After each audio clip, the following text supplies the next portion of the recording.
وهذا صراط ربك مستقيما قد فصلنا الآيات لقوم يذكرون لهم دار السلام عند ربهم وهو وليهم بما كانوا يعملون.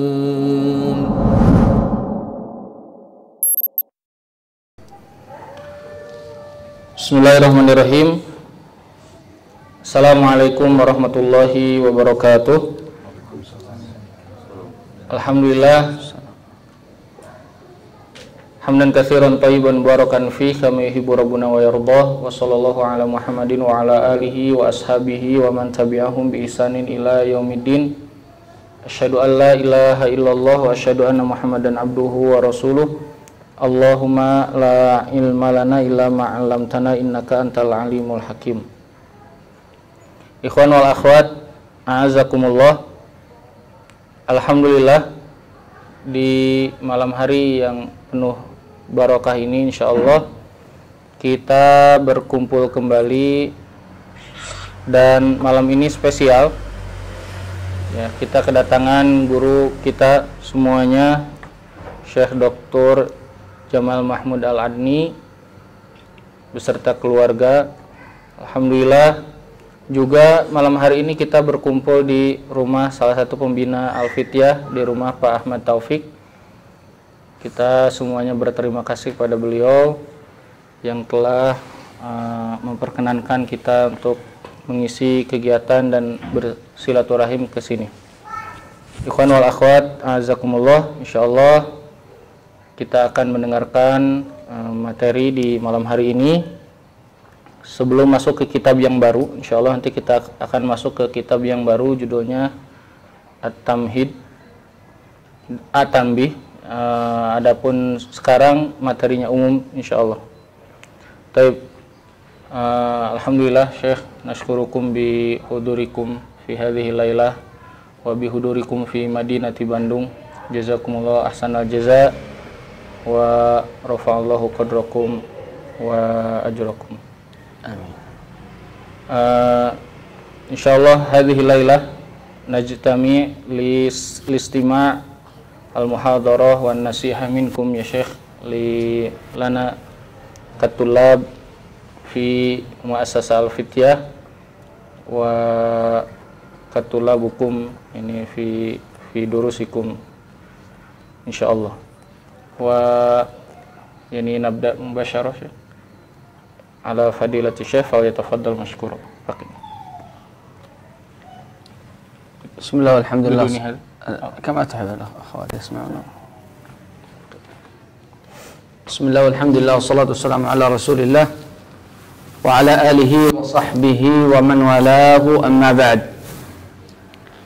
Fa as'alullah jalla wa ala bimannihi wa karamihi أن كما جمعنا في هذا البيت المبارك أن يجعلنا تحت ظل عرشه يوم لا ظل إلا ظله.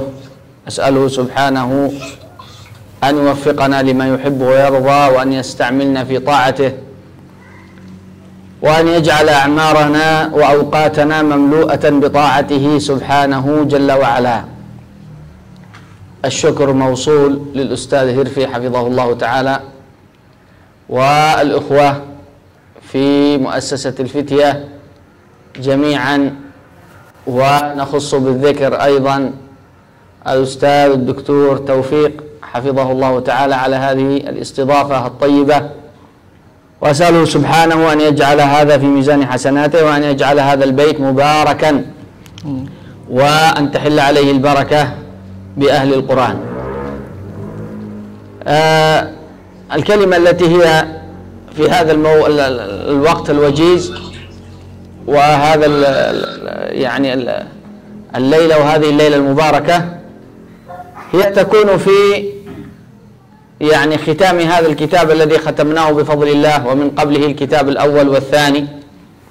قرأنا في يعني أعضاء الفتية أصول السنة للإمام المزني واختتمناه والحمد لله. ثم قرأنا عقيدة الرازيين واختتمناها والحمد لله. ثم أخذنا المختصر اللطيف للعلامة أبا فضل في الفقه في العبادات واختتمناه والحمد لله. هذه الدروس الخاصة بأعضاء المؤسسة، غير الدرس العام الذي كان في حسن الظن بالله لابن أبي الدنيا والتوكل على الله الآن نحن فيه حاليا لم نكمله، والباقيات الصالحات لابن تيمية، وهذا من فضل الله. إن أعظم يعني ما يبذله الإنسان في وقته هو في طاعة الله، والحمد لله خلال هذه الفترة قرأت هذه الكتب وعمرت الأوقات بقال الله قال رسوله، وهذه من نعمة الله. اعلموا أيها الإخوة وأيها الأخوات، ليس بالأمر الهين أن يختارك الله من بين جماعة من الناس في طلب العلم والتحصيل. الآن كثير من الناس هم الآن في الأسواق، إما في بيع وشراء أو في لهو أو في عبث أو في ضياع وربما في معصية، وأنت في هذا المجلس. هذا ليس بحولك ولا بقوتك، إنما هذا بتوفيق من الله سبحانه. ولذلك كان يقول عليه الصلاة والسلام: والله لولا الله ما اهتدينا ولا تصدقنا ولا صلينا. فلولا الله ما جلسنا في هذا المجلس المبارك، لولا الله تبارك وتعالى ما اختارنا في هذا المقام. ولذلك كان يقول السلف رحمهم الله: إذا أردت أن تعرف مقامك عند الله فانظر أين أقامك. إذا أردت أن تعرف مقامك عند الله فانظر أين أقامك في الدنيا. أين أنت في الدنيا؟ إن كنت في المسجد إذن أنت في نعمة، إن كنت في حلقة قرآن أو حلقة علم فأنت في خير. إذا أردت أن تنظر مقامك عند الله فانظر أين أقامك. فالحمد لله هذه مجالس ذكر، هذه مجالس عبادة طاعة، الإنسان يفرح بها ويسأل من الله أن يثبته وأن يزيده، ويشكر الله على ذلك، لأنها مجالس بركة واصطفاء من الله لك. إذن ينبغي أن نستشعر أولا النعمة، أن هذه نعمة من الله، وأن نحافظ عليها، وأن نشكره سبحانه ونطلبه الزيادة. نعم سلام.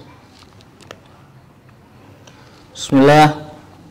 Tadi Syekh memulai dengan mukaddimah, kemudian menyampaikan doa yang sangat luar biasa, doa yang sangat agung ya, agar kita semuanya diberikan oleh Allah Subhanahu wa taala kekuatan, pahala yang besar dan istiqomah. Dan kemudian beliau juga menyampaikan terima kasihnya kepada Ustadz Herfi. Kemudian secara khusus dan juga beliau menyampaikan terima kasih kepada semua pengurus Al-Fityah, dan juga secara khusus kepada Pak Ahmad Taufik yang telah menjamu kita semuanya di kediaman beliau yang barokah ini insyaallah.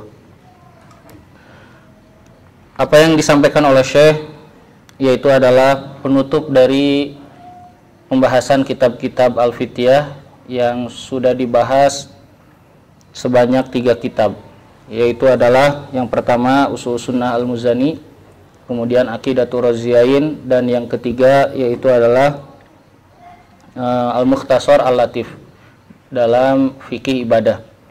Semua 3 kitab ini sudah diselesaikan, dan ini nikmat yang besar bisa menyelesaikan kitab-kitab di dan ini khusus untuk Al-Fityah, di luar materi-materi yang umum yang sudah kita bahas ya, tentang husnudzon billah dan yang lainnya. Kemudian beliau menyampaikan bahwa di antara nikmat yang besar ya, di antara sesuatu yang agung dalam kehidupan kita, yaitu adalah mengisi waktu dengan ketaatan kepada Allah Subhanahu wa taala. Jadi itu nikmat yang besar kita ada dalam ketaatan. Dan beliau menyampaikan kita semuanya berada dalam ketaatan ini adalah atas kekuatan Allah Subhanahu wa taala ya, ketentuan dan ketetapan Allah, la haula wala quwata illa billah. Jadi bukan karena kita hebat, tapi semuanya atas kehendak Allah, dan ini nikmat yang sangat besar. Sebagaimana disebutkan oleh salah seorang sahabat, ya, laulallah, seandainya bukan karena Allah, kami tidak akan bisa bersedekah, kami juga tidak akan sholat. Jadi kita semuanya berada dalam ketaatan, sekarang berkumpul, kita sama-sama berjuang. Ini semuanya adalah karena Allah, bukan karena kita orang hebat, ya, tapi Allah memberikan nikmat itu kepada kita dan kita dipilih oleh Allah untuk mendapatkan nikmat besar itu.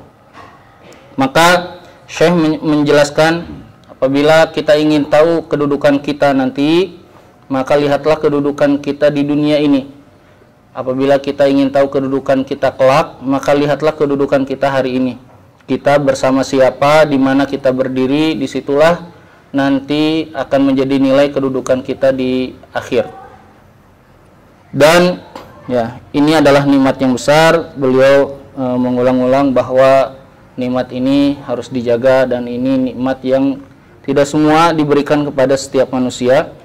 Ya, hari ini mungkin ada yang lagi berbuat maksiat atau jauh dari ibadah atau tidak kenal dakwah, tapi Allah memilih kita ini termasuk orang-orang yang mengenal ilmu, mengenal dakwah dan berkumpul. Nah, Syekh.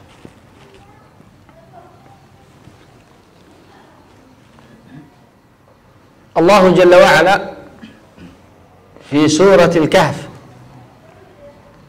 في الآية رقم 16 يقول سبحانه جل وعلا: وإذ اعتزلتموهم وما يعبدون من دون الله وإذ اعتزلتموهم وما يعبدون إلا الله فأووا إلى الكهف ينشر لكم ربكم من رحمته ويهيئ لكم من أمركم مرفقا. هذه الآية فيها فائدة لأهل الفتية. الله جل وعلا ذكر هذه عن فتية آمنوا بربهم، أليس كذلك؟ قال إنهم فتية آمنوا بربهم وزدناهم هدى. فتية آمنوا في زمن كثرت فيه الفتن، وكان طبعا زمانهم زمن الكفر، فقال سبحانه: وإذ اعتزلتموهم، تركوا أقوامهم واعتزلوا قومهم لما كثرت الفتن عليهم وخافوا على أنفسهم أن يفتنوا، ذهبوا إلى ما ينفعهم. وإذ اعتزلتموهم وما يعبدون إلا الله فأووا إلى الكهف. في الزمان الأول أمرهم الله أن يذهبوا إلى الكهف وأن يأووا ويدخلوا في الكهف فيعبدوا ربهم، وأنامهم الله كما هو معلوم في سورة الكهف 300 سنين وازدادوا 9. الشاهد من ذلك قال العلماء: ونحن أهل الإيمان أهل القرآن من يخشى على نفسه فتن الدنيا، من يخشى على نفسه فتن وملذات وما يموج به الآن الوقت من فتن، وجب علينا أن نأوي إلى الكهف. لكن أين كهفنا؟ قالوا: كهفنا مساجدنا، كهفنا بيوتنا. فأووا إلى المساجد، أووا إلى البيت، كن دائما جليس القرآن، كن دائما جليس العلم. كلما وجدت وقتا فارغا اشغله بطاعة الله، لأن المؤمن له 3 حالات لا رابع لها. المؤمن له 3 حالات لا رابع لها: إما في عمل يكتسب منه رزقا فيعود لأهله به ويثاب عليه، وإما في مسجد يعمره بطاعة الله وقرآن وذكر وصلاة، وإما في بيت يسكنه مع أسرته وأولاده ويستغله في طاعة الله. إذن هذا حال المسلم والمؤمن. نأوي إلى الكهف عندما تشتد الفتن، علينا أن نأوي إلى الكهف كما أمر الله أهل الكهف. نأوي إلى كهفنا أي نأوي إلى مساجدنا، إلى بيوتنا، نأوي إلى دور القرآن. كلما وجدنا وقتا فاضيا يجب علينا أن نشغله بطاعة الله، لأن الإنسان متى ما اشتغل بطاعة الله أمن، ومتى ما كان هناك وقت فراغ لا يشغله بطاعة الله جاءت الفتن تشغله. ومن ذلك قال الإمام الشافعي رحمه الله تعالى: نفسك إن لم تشغلها بالطاعة شغلتك بالمعصية. هذه النفس من طبيعتها أمارة بالسوء، إذا لا تسوقها إلى الخير تسوقك إلى الشر هي. ولذلك قالت امرأة العزيز: وما أبرئ نفسي إن النفس لأمارة بالسوء إلا ما رحم ربي. من طبيعة النفس أنها هي تأمرك إلى السوء، لكن يجب علينا أن نقف ونقول لا، بل إلى الخير ونجاهدها. وكلما اشتغل الإنسان بالطاعة كلما شعر لذة الإيمان. لذلك في هذا الزمان الذي هو زمن الفتن والملاحم والمشاكل ينبغي على الإنسان أن ينظر في وقته وعمره ولا يخوض مع الخائضين، لأن الله جل وعلا ذم هذا الصنف من الناس، فقال يعني عنهم: وكنا نخوض مع الخائضين، وهذا خطأ. فالإنسان يحسن إذا أحسن الناس، ولكنهم إذا أساءوا يعتذر ويأوي إلى الكهف، يأوي إلى مسجده، يأوي إلى بيته، يأوي إلى عمله، إلى خاصة نفسه وأمره. نعم. Tuh. Masih bingung pakainya, maaf ya. Berikutnya Syekh menjelaskan sebagaimana disebutkan di dalam surat Al-Kahfi ayat 16. Allah berfirman: wa idzi i'tazaltumuhum wa ma ya'buduna illallah fa'u ilal kahfi. Ayat ini menjelaskan tentang al-fityah, anak-anak muda di zaman penuh dengan kekufuran, fitnah. Allah menyuruh mereka untuk meninggalkan kaumnya, meninggalkan kekufuran dan fitnah, dan menyuruh agar mereka beribadah hanya kepada Allah, maka Allah akan menurunkan pertolongan. Syekh menjelaskan di dalam ayat ini ada faidah ya, mereka para pemuda atau disebut dengan al-fityah ini, mereka beriman di zaman penuh kekufuran, zaman penuh dengan fitnah, sama seperti zaman kita, hanya berbeda warna fitnahnya. Allah menyuruh mereka untuk pergi ke guha untuk beribadah, meninggalkan fitnah. Dalam ayat ini maka ada yang digarisbawahi, yaitu adalah kita yang hidup hari ini sebagai ahlul iman, yang hidup di zaman penuh fitnah dan takut terkena fitnah, maka wajib bagi setiap kita untuk bersama-sama kita pergi ke dalam guha kita. Yang jadi pertanyaan, apakah guha yang dimaksud? Yaitu adalah ketaatan kepada Allah, yaitu adalah masjid-masjid, rumah-rumah, Al-Quran, amal. Syekh menjelaskan manusia itu hanya ada 3 keadaannya. Kalau tidak sedang bekerja mencari rezeki, dia ada di rumah atau dia di masjid. Maka kita harus mengisi waktu kita dengan amal-amal tersebut. Kita memperbanyak diri kita dengan beramal. Kenapa? Kalau fitnah semakin besar, kita harus masuk ke dalam ketaatan, sibuk dengan ketaatan, masuk masjid-masjid kita, baca Al-Quran, pelajari ilmu, beramal, berdakwah, bekerja. Ya. Ini harus kita lakukan. Karena seorang ulama mengatakan apabila seseorang sibuk dengan ketaatan, maka dia akan tersibukkan dari kemaksiatan. Maksudnya dia tidak akan lagi ada kesempatan maksiat. Apabila seseorang ya lalai waktunya, maka pasti dia akan terkena fitnah. Dia akan mudah terkena fitnah. Nah, di zaman seperti sekarang, ya, zaman penuh fitnah, kita tahu banyak ujian, cobaan, banyak kerusuhan, kekasruhan, kekisruhan. Maka kita harus banyak-banyak melakukan ketaatan, kembali kepada Al-Quran, rumah-rumah Allah, dan banyak beramal dan bekerja untuk dunia dan akhirat kita. Ya, dan nggak boleh juga kita ya berdiam. Ya, Allah mengatakan di Al-Quran, wa kunna nakhudu ma'al khaidin. Ya, ada di Al-Quran orang-orang yang mengatakan kami mah duduk-duduk aja sama orang-orang yang juga nggak peduli. Ya, kita nggak boleh. Kita harus terus bekerja, beramal untuk ketaatan, melakukan hal-hal yang baik untuk dunia dan akhirat kita. Nah,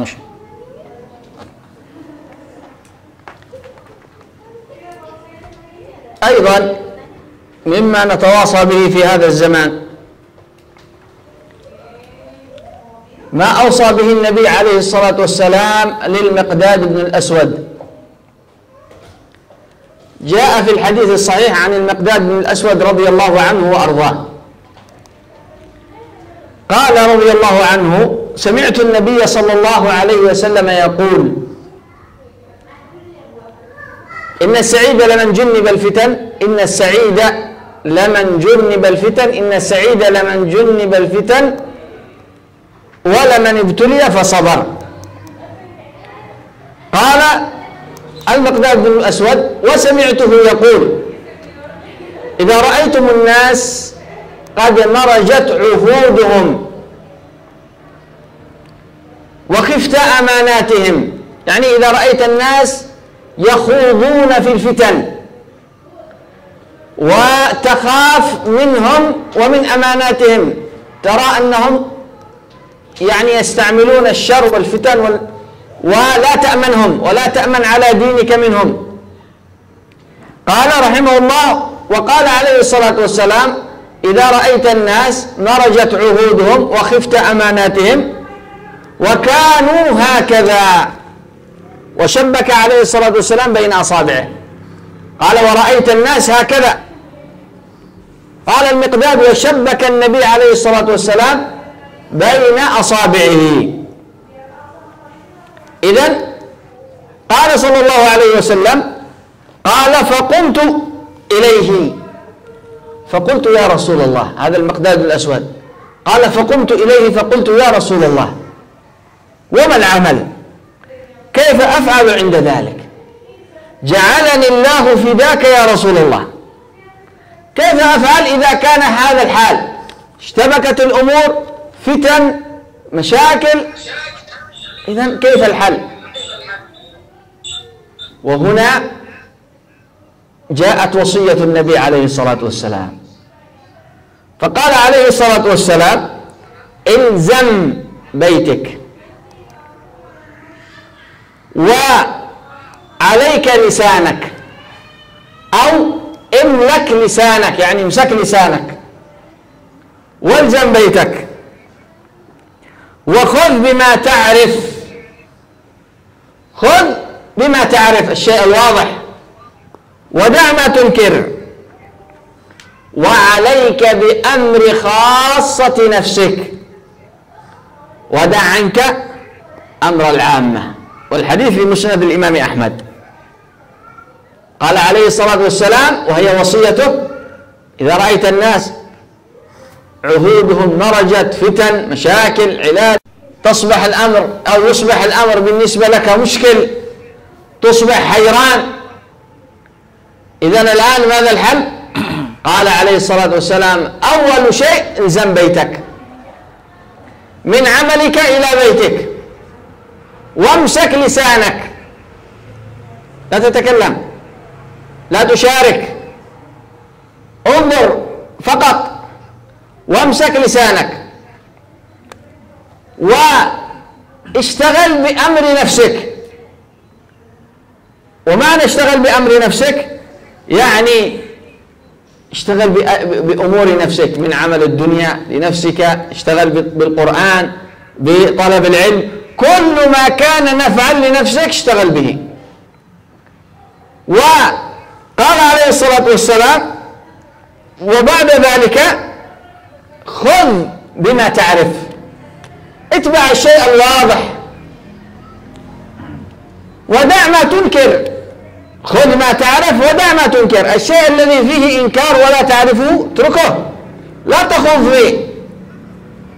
ودع ما تنكر، وخذ بأمر نفسك ودع أمر العامة.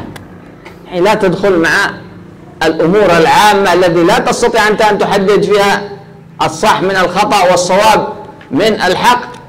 إذا ليس لك إلا أن تعمل بوصية النبي. هذه وصية النبي لمن؟ للمقداد بن الأسود، وليس للمقداد فقط بل للأمة بأسرها، لأن من القواعد المقررة في الشريعة أن العبرة بعموم اللفظ لا بخصوص السبب. العبرة بعموم الوصية، ليس لأن هذه للمقداد، لا، بل هي للمقداد وللأمة من بعده. نعم.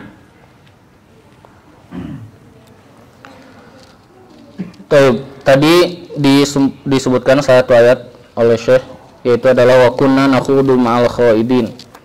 Jadi kita tidak boleh diam, tidak boleh juga ikut-ikutan bersama orang-orang yang membuat fitnah-fitnah. Ya, nggak usah ikut-ikutan orang mencela, ikut mencela. Ya, orang ikut merusak, kita ikut merusak. Ya, kita tidak boleh ikut-ikutan. Nah, kemudian saya menjelaskan salah satu hadis dari Miqdad bin Al-Aswad. Beliau berkata bahwa Rasulullah SAW bersabda, orang yang selamat itu adalah orang yang dijauhkan dari fitnah. Diulang-ulang sebanyak 3 kali. Kemudian kata Rasulullah, apabila kalian melihat manusia mulai banyak melakukan kerusakan, ya, tadi apa, seperti tadi orang-orang yang khaidin tadi, banyak melakukan, orang-orang yang melakukan kerusakan, menyebarkan fitnah, kemudian hilanglah amanah, dan kemudian mereka terus seperti itu, dan keadaan mereka, Rasul kemudian memperlihatkan tangannya digenggam begitu, ya. Jadi saking kerusakan itu, saking banyaknya, jadi susah gitu, saking kuat sekali gitu di mana-mana. Kayak sekarang kan, wah pokoknya mah liar gitu ya keadaannya itu, luar biasa. Kemudian Miqdad bertanya, ya Rasulullah, apa yang harus kita lakukan di hari itu kalau terjadi seperti itu? Nah, inilah wasiat yang sangat penting dari Rasulullah SAW. Kata Nabi, ilzam baitak, ya, tinggallah di rumahmu dan jagalah lisanmu. Tinggal di rumah maksudnya jangan ikut-ikutan seperti orang-orang yang menyebar fitnah. Kemudian jaga lisanmu. Kemudian jaga lisan maksudnya tidak boleh asal bicara, tidak boleh asal berbuat, harus menjaga lisan. Ya. Nggak boleh nanti menimbulkan fitnah yang lebih besar. Kemudian ambillah apa yang kamu tahu. Kalau tidak tahu, tidak jelas, ya jangan. Ya, yang kamu tahu, yang kamu lihat jelas, oh ya ini jelas benar, itu diambil. Kalau kita tahu ini tidak jelas, jangan diambil.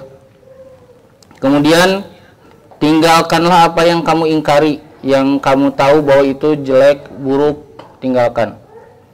Kemudian hendaklah kamu ini fokus dengan urusan-urusanmu yang khusus. Kita misalnya di Al-Fityah, kita khusus misalnya ingin mengkader, mendidik umat ya dengan Al-Quran, dengan dakwah, maka khusus kita sibukkan dengan hal-hal itu, ya, sibuk dengan hal itu. Dan jauhi urusan-urusan manusia secara umum yang bukan urusan kita, yang kita kalau masuk malah menjadi madarat lebih besar, dan kita tidak tahu mana yang benar, mana yang salah. Ini adalah nasihat dari Rasulullah SAW, dan hadisnya ada min Musnad Ahmad. Hadisnya diriwayatkan oleh Imam Ahmad dalam Musnad Ahmad. Ini Ini nasihat dari Rasulullah kepada Miqdad, dan tentunya ini berlaku kepada kita semuanya, karena ada kaidah al-ibratu bi umumil lafzi la bi khususi sabab. Ya. Jadi urusan itu dilihat dari keumuman lafaz, bukan dari kekhususan sebab. Nah, أخيرا حتى لا يطول بنا المقام، الله جل وعلا أمرنا أن نسأل صنف من الناس، أن نسأل صنفا من الناس. هؤلاء الصنف من الناس نسألهم عندما يشكل علينا الأمر، عندما يحصل عندنا التباس فلا نميز الحق من الباطل، علينا أن نسأل. فقال الله جل وعلا فاسألوا أهل الذكر إن كنتم لا تعلمون. وهذا من المنجيات، مما ينجيك من الفتن ومن الخطوب ومن أن تقع في هذه الفتن أن تعتصم. بعد أن تعتصم بحبل الله، أن تعتصم بالعلم، أن تشتغل بخاصة نفسك، ممكن أن تسأل، لكن قال سبحانه فاسألوا أهل الذكر. أهل الذكر أي الذي يعلم بشريعة الله، هذا الذي قال فيه السلف إن العالم أو صاحب العلم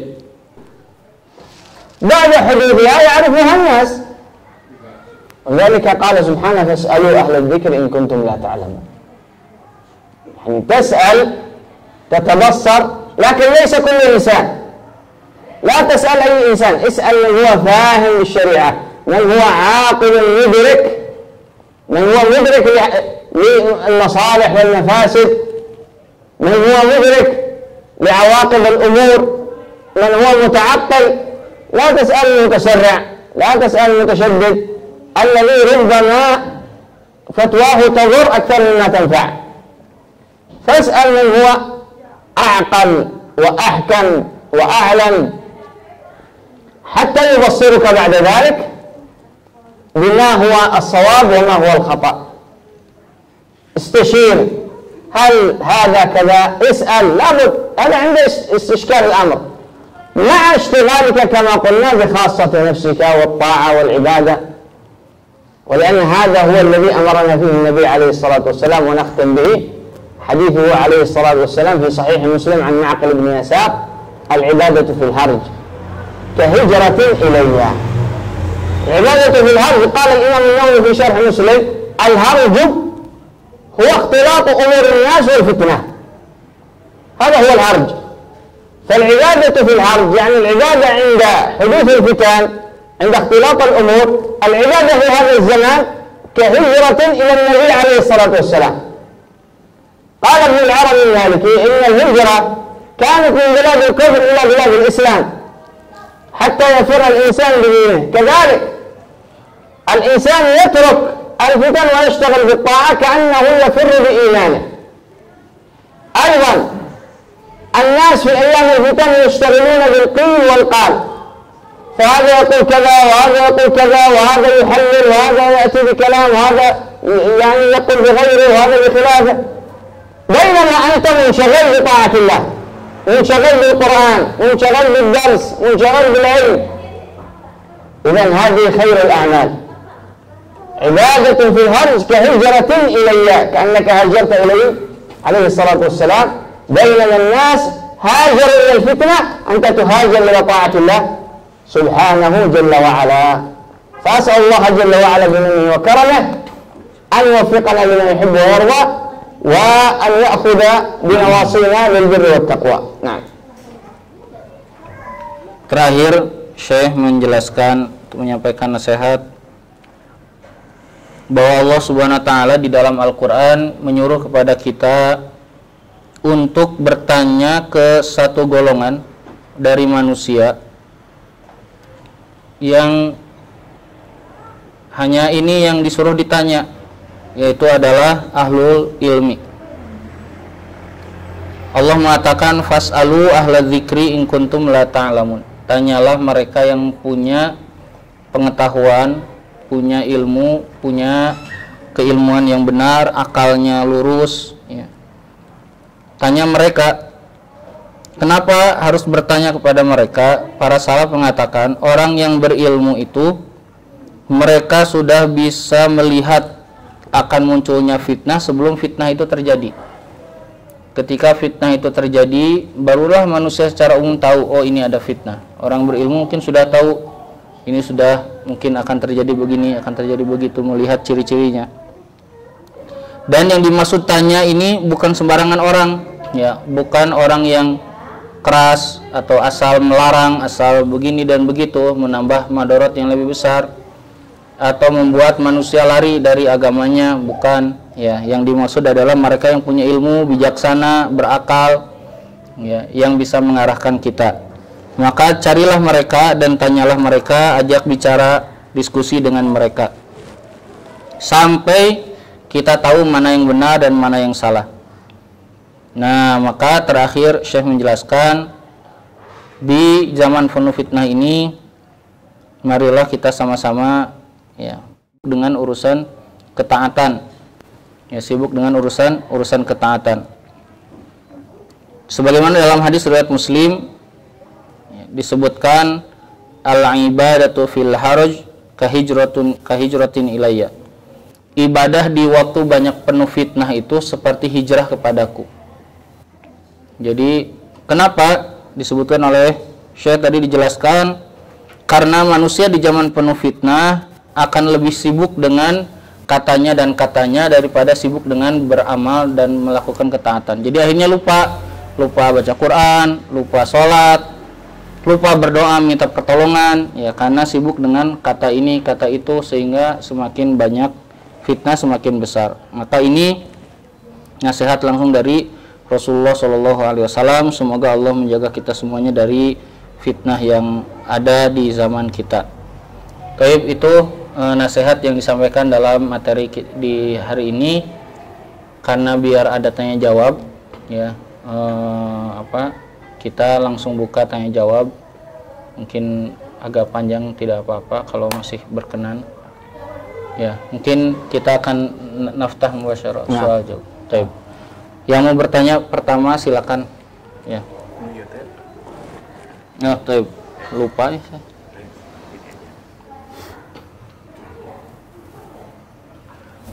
Soal min Taufik. Lah, ya, ya. Pak Taufik bertanya, ya, minta pendapat melihat situasi terkini. Ada kelompok ulama yang minta umat untuk bergerak turun ke jalan karena memang rakyat tidak memungkinkan secara fisik melawan penguasa zalim yang memiliki segalanya. Tetapi perbanyaklah berdoa sepanjang waktu. Di lain pihak banyak ulama yang meminta umat turun ke jalan. Jadi ada yang meminta tidak bergerak, ada yang meminta untuk turun ke jalan dan berjuang secara fisik karena pertolongan Allah tidak akan turun. Hanya berdoa. Nah, dengan dua jenis ini bagaimana gitu Pak Taufik, ya? Karena jadi keduanya punya dalil juga. Ya, huna fi Indonesia, yani al-an fi kanahu fi yani fi'atan sinfan minal ulama. Wahid man yaqul, yani qaulul awal, yani fi zamanil fitan, yani la yajuz mamnu an nakhruj minal bait wa namshi fi turuqat wa nakum bil mudaharah wa hakadha li'annana la yumkin ma yumkin an yani naf'al aw an narud hadhil fitan bil jasad aw bil quwwah li'anna al quwwah yani indal daulah walakin yani ijlis fil bait wa ud'ullah hakadha. Wa sinfun akhar hum qalu yani labud nakhruj minal bait wa natadhahar wa yani likai ya'rifun ainal haq wa ainal batil lianna an-nasr la yanzil إلا بالحركة بالفعل هكذا. كيف يعني ماذا نفعل بهذه القضية شيخ؟ نعم.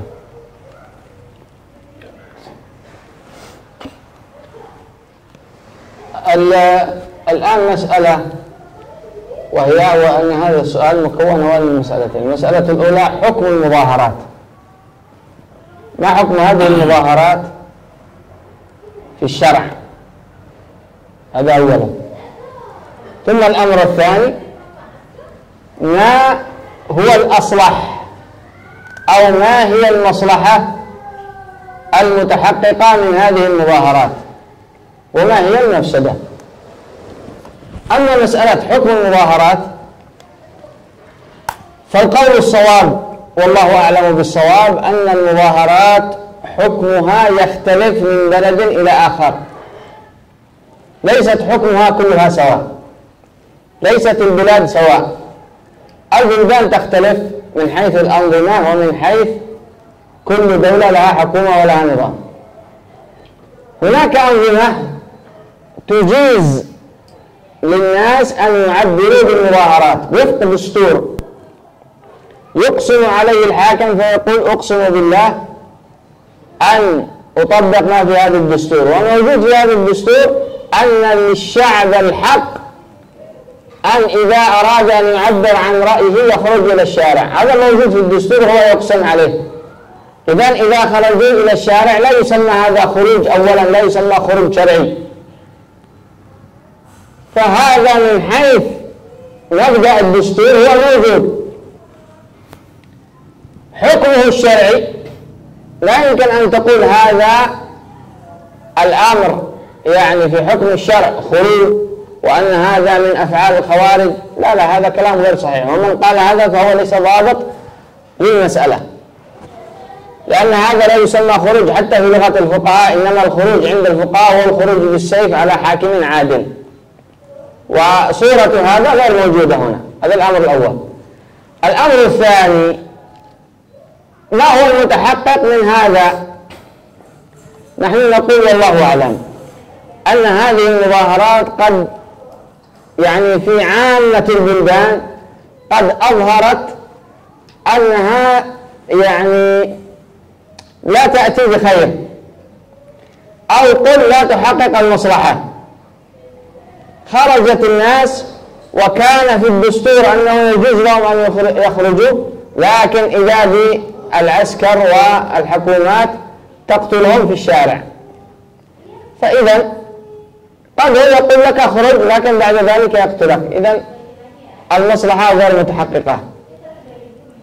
أيضا أن يعني الأولى من ذلك أن تكون هناك لجنة مناصحة أفضل من الخروج إلى الشارع والمظاهرات. تكون هناك لجنة مناصحة بين عقال الناس، بين كبار الناس، إذا في قضية يذهبون عبر مجموعة من الناس، قلة 10 7 8، تكون هذه لجنة مناصحة أفضل من المظاهرات في الشارع، لأنها وإن كانت الحكومات تقول بهذا والدساتير تقول بهذا، لكن حقيقة لا تأتي بمصلحة. لماذا لا تأتي بمصلحة؟ قضية مجرد، يعني نحن نرى بأعيننا الآن في البلدان العربية وفي غيرها أن هذه المظاهرات ما حققت مصالح، لم تأتي بالمصالح المرجوة. ولذلك الأولى والأفضل أن نتخذ أسلوب آخر، وهو أسلوب المناصحة. وقد يقول قائل لا يسمعون، لا بأس، كرر مرة وثانية وثالث، أفضل من إراقة الدماء. لا قدر الله يموت أناس أو حصول فوضى يعم بعد ذلك الشر على الكل. يعني هذه مسألة ليست مسألة بالهين. عندما تكون بلاد مستقرة فيها نوعا ما من الشر، فيها نوعا ما من الظلم، لكن بعد ذلك ينفرط الحبل على الغارب وتنفرط العقدة وتسيل الدماء، ويحصل بعد ذلك مشاكل ما الله بها عليم، لا أول لا ولا آخر. ولذلك مثل هذه المسألة مسألة كبيرة جدا، يعني ليست أمر هين، يعني حتى الفتوى فيها ليس أمر هين أن يفتي الإنسان بأنه يجوز أو أنه لا يجوز. لا، المسألة أنها تحتاج إلى أولا توصيف، وتحتاج إلى إيضاح أنه صح موجود في الدستور أنه يجوز لك أن تعبر عن رأيك، نعم، لكن هل حقق ذلك مصلحة؟ جربت هذه الوسيلة، هل حققت مصالح؟ لم تحقق شيئا، إلى الآن لم تحقق شيئا ولا في أي بلد كان، ولذلك لا بد من تغييرها. إن أرجع إلى قضية النصح وتكرار النصح مرة بعد مرة وكرة بعد كرة وهكذا إلى أن يستجيبوا، ما استجابوا خلاص أديت الذي عليك من النصيحة وسلمت نفسك وغيرك من الشر أو من المفسدة. هنا تكون أنت سلمت وسلمت غيرك. أما أن نأمر الناس نخرج إلى المظاهرة ونخرج المظاهرة ثم يموت بعضهم وتحصل الفتن ويحصل المشاكل ولا يتحقق مصلحة، طيب ما الفائدة من ذلك؟ نحن إذا كان في خروج الناس من المظاهرة تحقق مصالح كان الأمر آخر، لكن ما في المصالح قد حصلت هذه المظاهرات في بلد واثنين وثلاثة وأربعة، وفي البلد الواحد تظاهروا مرة ومرتين وثلاث وأربع وما حققت مصالح، بل المفاسد كانت أكبر. ولذلك الأولى للعاقل أن يغير الوسيلة من مظاهرة إلى مناصحة، يختار مجموعة من العقلاء تكون لجنة مناصحة للحكام، لجنة مناصحة لمن عنده مظلمة، يذهب هؤلاء قد لا يستجيبون لكن أنت تؤدي الذي عليك. أولى من خروج الناس هكذا ثم تحصل بعد ذلك يعني المفاسد أو تحصل الدماء، وهذا أمر عظيم، ولا يفتي في الدماء عاقل، لا يفتي في الدماء عاقل. نعم. Jadi kesimpulannya gini, Syekh menjelaskan jawaban secara umum ya, jadi bukan cuma untuk di Indonesia. Ada dua permasalahan. Permasalahan pertama, hukum demonstrasi. Berdemo itu atau aksi di jalanan itu ada khilafiyah di antara ulama. Tapi kata Syekh yang dilihat menurut beliau yang paling kuat yaitu adalah hukumnya berubah-ubah dari satu negeri ke negeri lain. Jadi tidak semuanya nggak boleh, tidak semuanya boleh. Ada negeri yang membolehkan karena memang di undang-undangnya ada, seperti di Indonesia ada undang-undangnya, kalau ada keluhan silakan ke jalan gitu. Itu satu. Jadi itu yang hukum tentang demo atau aksi. Yang kedua, bagaimana langkahnya? Tadi hukumnya, sekarang langkahnya. Aksi itu adalah salah satu usaha. Tadi saya menjelaskan bahwa kita ini ingin, kalau yang kedua ini dilihat dari maslahat dan mafsadat. Kita kan turun ke jalan itu ingin tujuannya tercapai atau tidak, apakah ada madarat atau tidak. Nah ini yang harus dikaji menurut beliau, menurut Syekh ini harus dikaji. Apabila madaratnya lebih besar, maka ya ini tidak boleh dilakukan, walaupun pemerintah membolehkan, dan rata-rata sebagian besar, hampir mayoritas aksi di jalanan itu tidak membuahkan hasil. Ada, tapi dari sekian ratus aksi mungkin 1-2 yang berhasil. Ya, dari zaman dulu, coba di Indonesia mungkin sejarah dari zaman dulu 98 tuh berhasil, ya. Kapan lagi itu berhasil? Terus kemarin ya 2000 berapa gitu berhasil. Setelah itu kan jarang yang berhasil.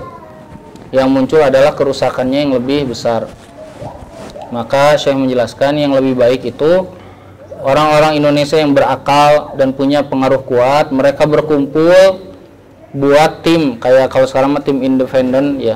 Kemudian mengajukan sesuatu, diskusi, mengajukan ultimatum, mengajukan apa gitu.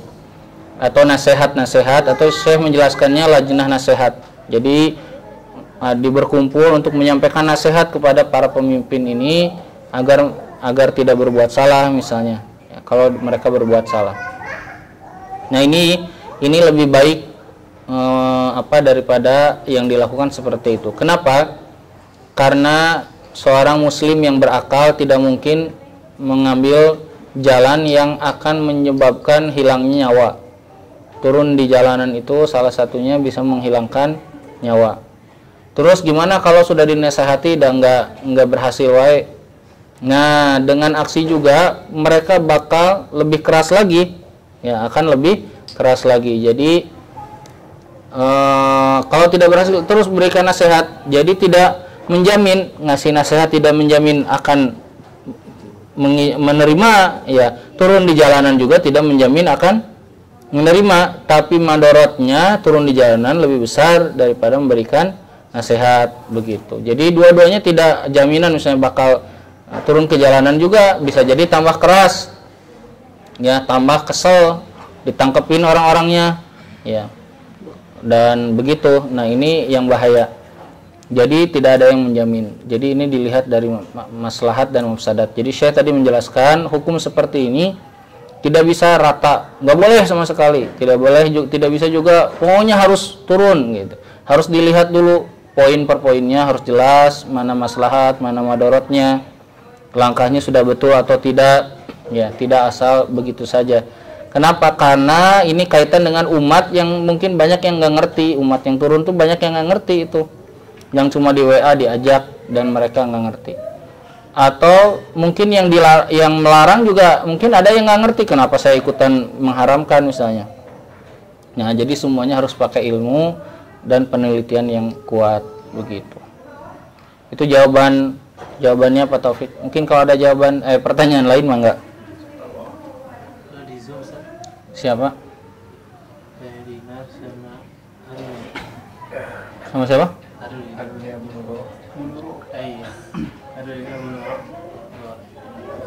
Antum langsung aja. Oh itu kembaran antum.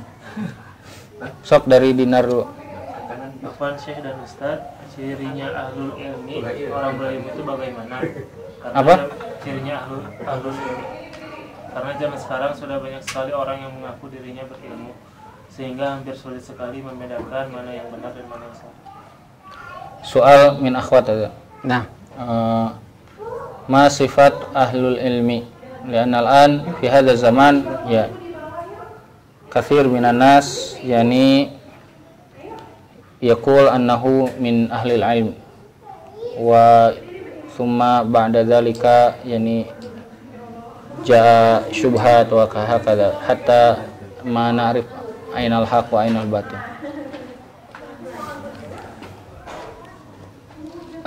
التمييز بين أن يكون هذا من أهل العلم وهذا ليس من أهل العلم. بالنسبة لطالب العلم يميز كلا الرجلين بما يضع أو بما يتكلم به. إن كان يسمع كلاما واضحا له دليله وله تفصيله وواضح وضوح الشمس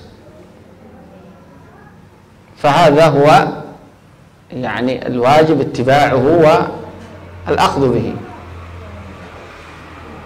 بينما لو وجد إنسانا يلبس ويعطي إشكال ولا يأتي بمسألة بدليلها إنما كثرة كلام وكثرة شبه ولا إذا أنت تميزه أن هذا ليس من أهل العلم. هذا بالنسبة لطالب العلم. بالنسبة للعامي الذي لا يستطيع أن يميز هذا الكلام، العامي لن يستطيع أن يميز. إذن العامي يأخذ بمن تطمئن نفسه أن هذا من أهل العلم. وكيف يعرف ذلك العامي؟ العامي يعرف ذلك بالأفعال لا بالأقوال. العامي لا يمكن أن يأخذ دينه من فتح الباري أو من شرح الإمام النووي على مسلم أو من تفسير القرطبي أو من ابن جرير الطبري، لأنه عامي. إنما يأخذه من أفعال أهل العلم، ينظر إلى القدوة فيتبعه.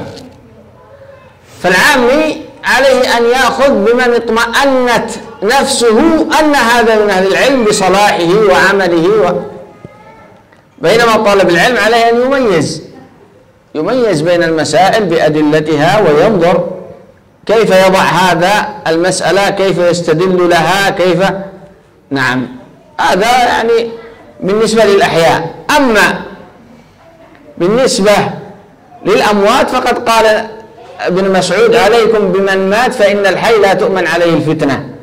يعني الإنسان كلما أراد يعني الإيضاح فعليه بمن بالسلف، فيأخذ مثلا بفتاوى الأئمة السابقين، مثلا كفتاوى الشيخ بن باز رحمه الله تعالى، أو ابن عثيمين، أو مثلا الشيخ الألباني رحمه الله تعالى، من هؤلاء الذين قد ماتوا رحمهم الله، والإمام الشنقيطي محمد الأمين الشنقيطي، وهؤلاء الذين كانوا أئمة الدنيا. فهؤلاء هم أئمة الدنيا. والآن في زمننا هذا مثلا تجد مثلا من العلماء من هم ربانيين موجودين على الساحة، فتجد مثلا في المملكة العربية السعودية مثلا تجد هناك لجنة يعني فتاوى العلماء الذين هم موجودين إلى الآن، الشيخ عبد الكريم الخضير، وتجد الشيخ صالح الفوزان، الشيخ عبد المحسن العباد، وولده عبد الرزاق العباد. هؤلاء الآن هم الذين يتصدرون الفتوى. الشيخ عبد الله المطلق. تجد مثلا في مصر الأزهر، وعلى رأسها الشيخ محمد الطيب الأزهر الذي هو المفتي أو رئيس الأزهر وأيضا المفتي. وتجد مثلا على غرار ذلك في اليمن، في المغرب، مثلا في إندونيسيا مثلا أيضا هناك علماء أجلاء لهم فتاوى، ويأخذ الإنسان يميز، طالب العلم يميز بين يعني الذي يضع بالدليل والذي لا يضع بالدليل، ينظر ويتأمل، بخلاف العامي. Ya, jadi kesimpulannya ada dua ya. Kalau orang yang punya ilmu, para penuntut ilmu bisa ngecek seseorang itu berilmu atau tidak, dilihat saja dari ucapannya. Ya, dia itu pakai dalil atau ada argumennya atau tidak.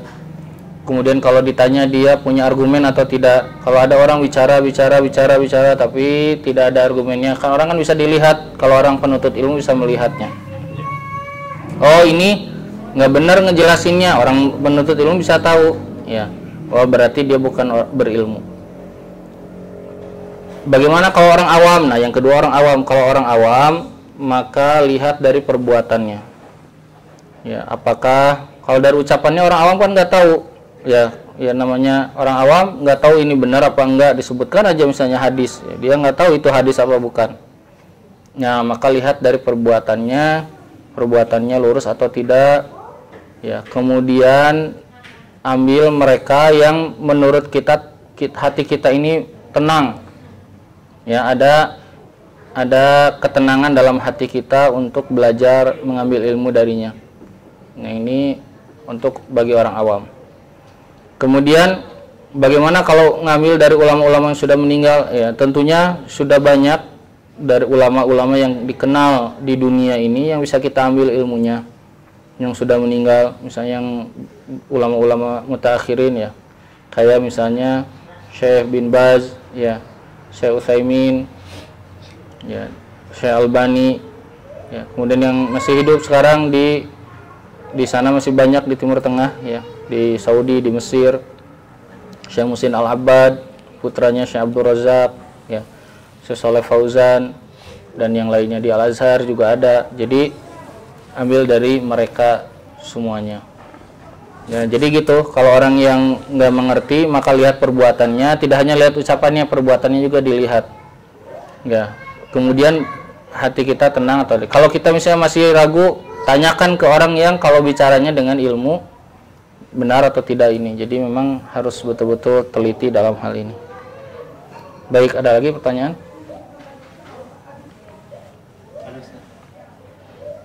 Dari Ahrul ini, Ustaz dan Syekh izin bertanya, apa sudah termasuk di negara ini penguasa dikatakan zalim terhadap rakyatnya? apakah ada pada zaman dahulu keadaan seperti saat ini? Soal ini hal al-an yani fi halin al-an fi Indonesia. Hal yani yadkhul fi ism yani ad-daulah al-zalimah wal yani al-imam al-zalim, hal yusamma hum bi yusaf bi hadhihi sifah, wa hal waqa'a mithla hadha fi zamanil madi fi zamanis salaf wa ma mawqi'una. طبعا مثل هذا يسأل أهل البلد الذين هم مشايخ أهل البلد، هم أعلم بحالهم. لكن أنا أقول مثل هذا يا أخوة يعني الأخوات يسألون العقلاء من أهل العلم. من فضل الله عليكم أنتم هنا في مؤسسة الفتية أن وفقكم الله تبارك وتعالى لأستاذ فاضل متوسط الفكر، فكره وسطي معتدل، فمثل هذه المسائل وغيرها استفيدوا منه. هو أستاذ هرفي جزاه الله خيرا، اسألوه وخذ بما يقول عن قناعة. لما؟ لأن أنت مش عندك هذه المسألة مشكل، لا تأخذها ثم تفكر فيها، لا، خذها عن قناعة، لأنه لن يرشدك إلا عن تجربة. أولا أنه أكبر منك سنا، أقدم منك خبرة. أستاذ أبو قتادة أيضا موجود، خذوا منه مثل هؤلاء، اسألوهم، رجل متوسط معتدل يدرك حقائق الأمور، يدرك ما يدور في البلاد. وهكذا أنا ممن أعرفهم مثلا هؤلاء، وغيرهم يمكن لا أعرفهم أيضا ممن هو متصف بالوسطية والاعتدال، كلامه منضبط. فخذ منهم الفتوى وخذها بقناعة تامة، ولا تسأل غيره. لا تتعلم كما يقال قلة أدب الطالب، يعني هناك قلة أدب من الطالب، وهو أن يسأل شيخ ثم يأخذ هذه الفتوى ويسأل ثاني ثم يسأل ثالث ويقول فلان قال وفلان قال وفلان قال. إذن لماذا تسأل؟ لماذا تضرب فتوى بفتوى؟ خذ ممن تعتقد فيه الدين والصلاح وهو أستاذك ومربيك واقتنع، خلاص، عن بصيرة ودين، خذ خلاص، ولا تقلد غيره، ولا تسأل ثالث ورابع وخامس. مثل هذه المسائل يسأل أهل البلد. وقد كان يقول السلف يعني عن مالك بن أنس لا يفتى ومالك في المدينة، وكانوا يقولون أهل مكة أعلم بشعابها. هذا مثل أن الإنسان يسأل من هم أهل البلد نفسه، وخذ عن قناعة، لا عاد تسأل ثاني ولا ثالث ولا رابع ثم تبقى حيران. Tuh. Ini jawabannya masih jawab. Ada jawab, labud minhu terjemah lahu. Jadi saya menjelaskan permasalahan sebuah negeri itu berbeda dari tiap negeri ke negeri lain. Jadi lebih baik ditanyakan kepada para ulama, para ustadz yang memang ahli atau orang negerinya. Jadi orang negeri, kalau Indonesia ya orang Indonesia, karena mereka lahir di sini dan mereka sangat tahu banget tentang kondisi-kondisi yang ada. Nah, ini yang harus dilakukan. Kenapa? Karena kalau fatwa itu, jadi kalau fatwa itu kan tidak bisa dibikin umum, ya. Misalnya fatwa untuk negara mana tidak bisa dibawa ke negara mana gitu. Jadi tanya ke orang yang ada di negeri ini. Nah, beliau menjelaskan di antara nikmat antum di Al-Fityah itu diberikan oleh Allah Subhanahu wa taala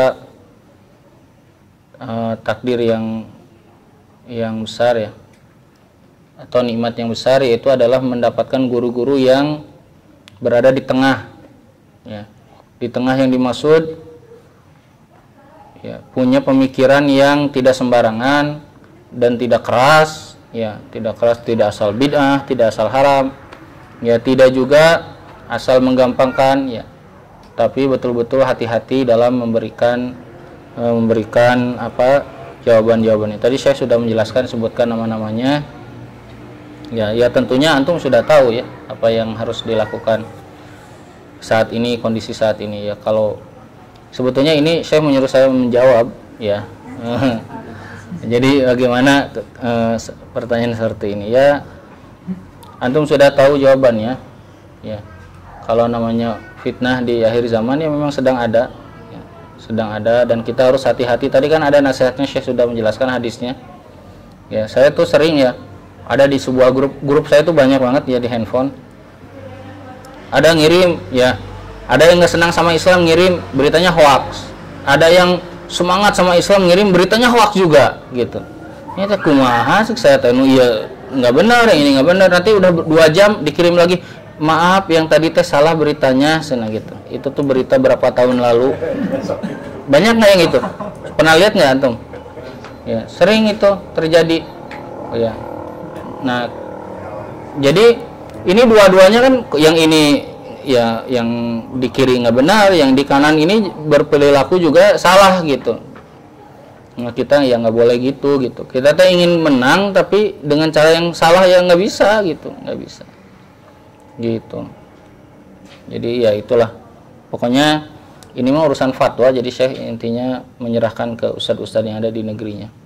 Kalau secara umum tadi saya menjelaskan bahwa kondisi sekarang, tadi di tempat makan juga ngobrol ya sama beliau, bahwa ya keadaan sekarang ini keadaan yang ya gitulah, bercampur ya,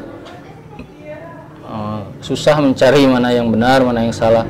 Jadi hukumnya tuh tidak hukum yang jelas, oh ini merah gitu, oh ini hijau, oh ini putih gitu, nggak gitu. Sekarang tuh nu bodas juga koneng, nu koneng juga berem gitu, mau nama sekarang tuh gitu kondisinya. Jadi kita harus hati-hati. Kita ini semangat boleh, tapi hati-hati. Dan kita juga tidak boleh diam ya, tidak boleh jadi duduk di rumah ya, terus kalau nge-WA ke orang, antum semangat teuing, antum ahli bid'ah, nggak boleh gitu ya, cicing tenanaon ya, nggak boleh gitu juga. Kita terus bergerak, beramal ya, memperbanyak orang-orang yang ngerti agama gitu. Ada lagi? Baik, karena Reza lapar sepertinya. Semua.